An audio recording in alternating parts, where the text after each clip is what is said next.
Hi, I first met Jerry Anderson in Pennsylvania. In fact, we were in the same vehicle on our way to prophesy over a senator and to pray for the government buildings. And so I hadn't met him before, and I asked him, I said, you know, share a little bit about who you are. He seemed to be a very quiet, very humble man. And I said, you know, let me know, like, what do you do? And what do you feel about God and His kingdom? And he began to expound in such a gentle, such a humble way about how God had been using him to reach entire nations with the gospel, and how that there was transformation in entire prisons of nations and supreme courts and justice systems. And I was blown away. I thought, here's this humble, quiet man who's this powerhouse for God. I thought he was like, probably I was sitting in the same vehicle with someone like Joshua. And so it's my privilege to introduce Jerry Anderson. He's a very successful businessman who's also using his time to go and see nations transformed with the gospel by using biblical principles. Not always using the scriptures or the name of Jesus, but going in stealth mode oftentimes, sharing these principles, and then afterwards people come to know Jesus because Jesus is in the Word. In fact, Jesus is the Word.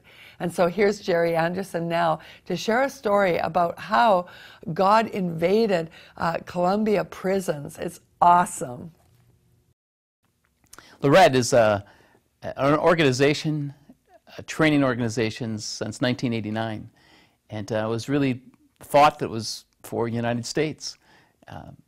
When God gave us the vision through our founder, John Schrock, who today is 78 years old, living in Ohio, we thought the United States was the place that needed these values and principles that we grew our businesses on.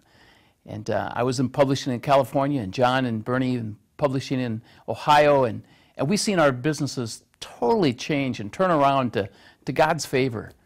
And when we sold those businesses, we knew that we was to help other businessmen and women around the United States. Well, it was like pushing a wagon uphill, and we ended up in Guatemala and Mexico and Colombia. And God told us in 1989 that nations would come to us for answers.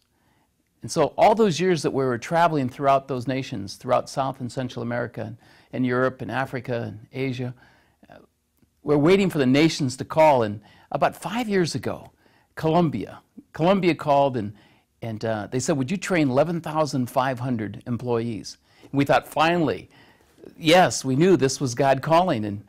And so we went to Colombia, and we found out the 11,500 employees, they were employees of the government, but they were 11,500 prison guards. Prison guards. And we thought, well, we're not in the prison ministry. But I really felt that God said, wait a minute, what about Joseph, who went to the prisons innocently and ended up running the prison, and then he came out and ran the nation? How many Josephs are in the prisons of Colombia, where there's one killing every day in Colombia prisons? There's hatred and gangs and prostitution, gambling, drugs, and bribes. Oh, the bribes were going all the way to the top. And there was a general that said, today is a day of history for Colombia. And he had the news cameras and all his top people there, and he said, today is a day of history.